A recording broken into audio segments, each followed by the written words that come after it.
भाई सबसे बड़ी समस्या है जो यह सरकार 2.5 साल तक हमारे बच्चे ने घर में बैठा रही है। इस तरह सारे बालक पे चढ़ गए हैं पढ़ाई की वजह से, और इसलिए आज जो काम इकट्ठा कराया गया है। अगर भाई आज तक हमने गांव के थ्रू चेतावनी दी है सरकार तो इन्ना फिर हम डीसी के बारे में भी बैठेंगे, राड़ा गांव के स्कूल के बारे में भी धरना प्रदर्शन देंगे, इन स्कूलों ने खुलवाएंगे हम। मतलब सारा गांव इकट्ठा होगा, स्कूल खुलवाएगा? हाँ बिल्कुल, जो सरकार पहले खुलवाएंगे सरकारी स्कूल और फिर खुलवाएंगे प्राइवेट स्कूल।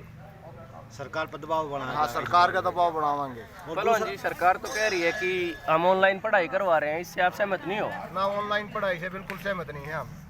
ऐसा क्योंकि ऑनलाइन जो पढ़ाई है बच्चे डायरेक्ट ना पढ़ रहे, ऑनलाइन कहाँ से पढ़ेंगे? और आधे बच्चे के पास फोन नहीं है, कहीं नेट की प्रॉब्लम है। ये तो एक ढकोसला बना दिया सरकार ने। तो सरकार आपके बच्चों के प्रति इतनी बेफिक्र क्यों है? ऐसा क्यों लग रहा है? आपने सरकार तो कह रही है कि हम बच्चों की सुरक्षा कर रहे हैं, कोरोना से बचा रहे हैं, ऐसा मतलब आपको नहीं लग रहा कि ऐसी कोई बीमारी है जिससे आपको डरना चाहिए? जो ये सरकार नहीं है इस पर तो हमारा विश्वास कति उठ रहा है। यह सरकार विश्वास के लायक नहीं है। हम अपने बच्चों का भविष्य देखते हुए इसके लिए इसके सरकार के खिलाफ संघर्ष के लिए तैयार हैं। दूसरी समस्या हमारे गाँव की सबसे बड़ी यह है जो भी अब बारिश हुई है, इसकी वजह से सारा जो समाना है हमारा इसका मचाई बन गई पानी की, और इससे गेहूं की फसल बहुत ज़्यादा खराब होगी। इसके बारे में हमने सरकार तो 2-3 बार चेता लिया है, महकमा तो ही बता ली है, जो हमारी सुनवाई नहीं कर रहे हैं। कि तो ये हमारी सुनवाई कर लेंगे ना हम रोड जाम कराएंगे, इसके अलावा हमारे पास कोई ऑप्शन नहीं है। मतलब आप लोगों की मुआवजा की मांग है?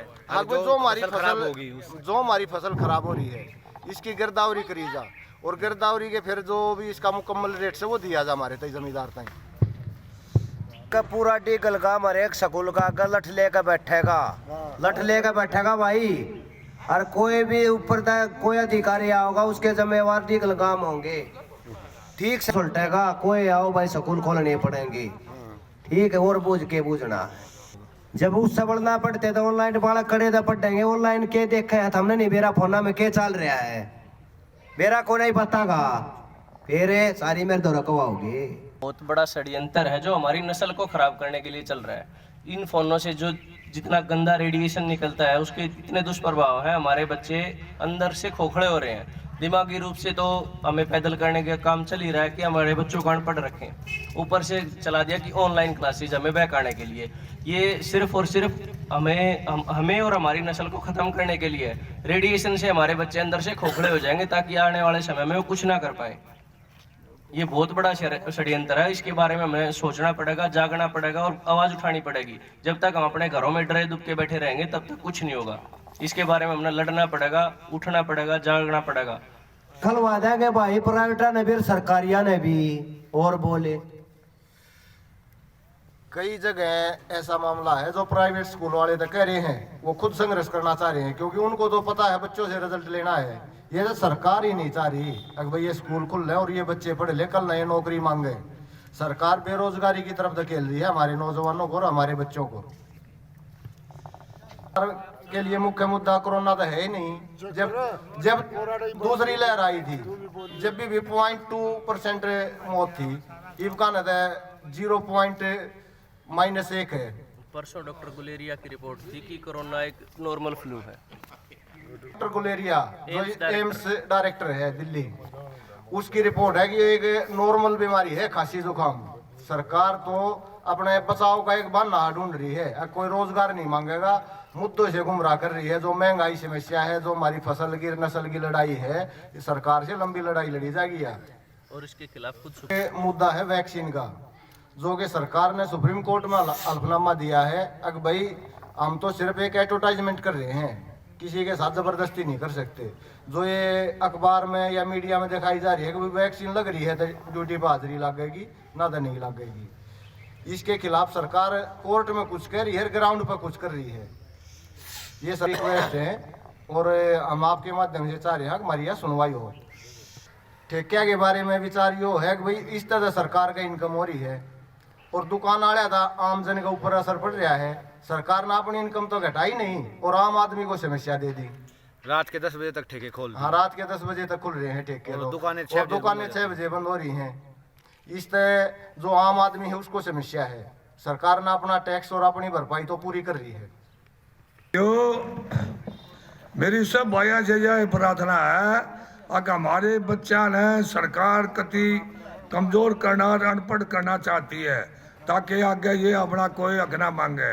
रही बात यह जो ये भारतीय जनता पार्टी का कमल का फूल है ना, ये झूठ का फूल है इनका, इनमें झूठ घड़ी जाए, कोई कमल का फूल नहीं, झूठ बोलनी जाए, झूठते जा रहे हैं दोरे कोई काम नहीं। और मैं भाई सब भाई जो सुनते हो आगे वीडियो जा उमर अखाड़ सरकार के खिलाफ खड़े होगे जब तुम्हारा गुजारा होगा, जब तुम्हारे बच्चे पढ़ेंगे, ना तुम्हारे बच्चे आगे नहीं पढ़ेंगे बिल्कुल भी। और रही बात यह अब फसल कति बर्बाद होगी जाए, हमारी गलती गलगी नहीं, 90% गामा की फसल बर्बाद होगी जाए और कुछ नहीं देना। ये कह दिया अग भाई वो करा लो बीमा, अरे बीमा तके जाए अगो जब बीमा का फंड है ना अग ताकि मुआवजा ना देना पड़े, तब बीमा बीमा सब बकवास है। पहले कद्दे बीमे नहीं हुए थे, पहले खूब लोगों का खेती का नुकसान सरकार ने देना पड़ा था। तो मेरी यही प्रार्थना है अब इसमें ज्यादा से ज्यादा आदमी जो से बढ़ चढ़ के भाग लो और सरकार के खिलाफ चलो। सरकार जो है तुमने कति ना कोई ना सरकार तुमने कति जीत मारेगी, आज समझ लो या फिर समझ लो। तो इसलिए मेरी यही प्रार्थना है अब ज्यादा आदमी इकट्ठे होकर अपना फसल का करो। और आज तक हर भाई कमरादी हुई एतवार या सोमवार है हम कल टोल के ऊपर रोड को जाम करेंगे।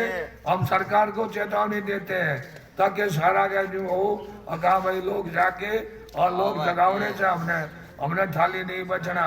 अगर थाली बैठ गए तो आगे आने वाली औलाद जो कहेगी अब हमारे लिए तुमने क्या कराया था।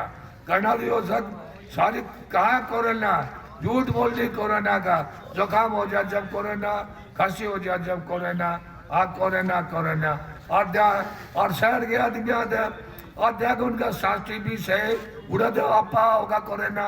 भारत देहात में कोई कोरोना नहीं और कोई बीमारी नहीं।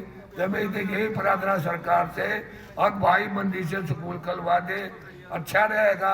अल्लाह वो एक किसान आंदोलन वाला काम छड़ने वाला है, फिर कदे पातशाह ने कहा मैं नहीं था।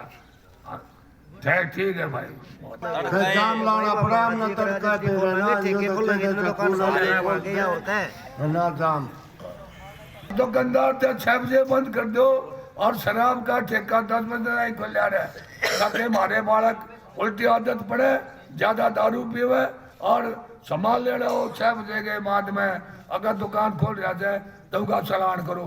अगर ये जो चलान करेंगे ये होंगे पुलिस ये पट्टे में गए यह भी अगाऊ बताऊं मैं इनका मांगड़ लग गए कदे इसमें हो। तो इसलिए मेरी यही प्रार्थना है अब 10 बजे तक ठेका है तो 10 बजे तक दुकान भी खोल लेंगी, चाहे को 8 बजे अपनी मर्जी से बंद करेगा, अपनी मर्जी से दुकान खोल लगा, कोई पाबंदी नहीं होगी। जो हरियाणा सरकार ने जो भेदभाव कर रखा है खास करके बच्चों में वो एक निंदनीय है और ये इस घटना की जितनी भी निंदा करी जाओ उतनी ही थोड़ी है। शराब के ठेके 10 बजे तक खुल रहे हैं, स्कूल बंद हो रहे हैं, छोटे बच्चे अपने जो स्कूल के वो काम थे उनको बिल्कुल भूल चुके हैं, रास्ता भी भूल चुके हैं। वो क्या कैसे जाएंगे ये बताओ। जिसको 2 साल हो गए स्कूल में गया उसके बाद में वो कैसे स्कूल में जाएगा, उसके टीचर भी उनको भी भूल जाएगा और दूसरी आदतों में पड़ जाएगा। तो ये प्रदेश की बहुत नाकामी है और ये शिक्षा को कति चौपट कर रहे हैं, शिक्षा के ऊपर कति मेज मार रहे हैं और खास करके ग्रामीण इलाकों को बर्बाद कर रहे हैं, बर्बादी के कगार पर लेकर जा रहे हैं। और हम इसकी प्रार्थना करते हैं कि सरकार जल्दी है जागे और इसके ऊपर जल्दी है जल्दी नर्सरी के जितने भी नर्सरी के स्कूल हैं, उसके बाद में प्राइमरी स्कूल हैं, इनके ऊपर विशेष ध्यान दिया जाए। गांव के अंदर मॉडल सांस्कृतिक स्कूल बना दिया, उसमें बच्चे हैं नहीं, फिर वो बनाया किस लिए। ये समाज को धोखा दे रहे हैं और सरकार बिल्कुल ही निकम्मी और नाकाम, जो भी इसके बारे में कहा जाए वो बहुत ही मतलब कम है। हम तो इसकी बहुत ही कड़े शब्दों में निंदा करते हैं। इसलिए हम प्रशासन से ये मांग करते हैं कि स्कूलों को जल्दी खोला जाए, नर्सरी के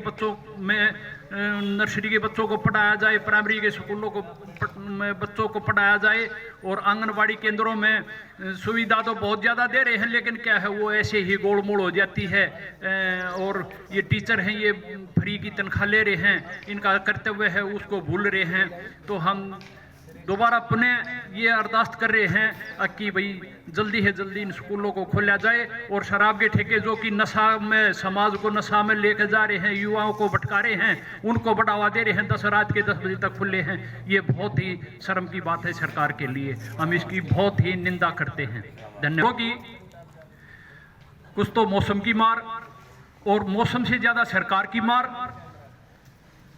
इससे हर वर्ग, किसान ही नहीं, किसान के साथ में जो काम करते हैं वह भी दुखी हैं, उनको भी आजीविका के लिए मुश्किल हो रही है। उनके पशु हैं और धंधे हैं, वो खेती के उस पर निर्भर हैं, वो सारे के सारे चौपट हो रहे हैं। खास करके गांव और देहात के लोगों को बर्बाद कर दिया इस सरकार ने।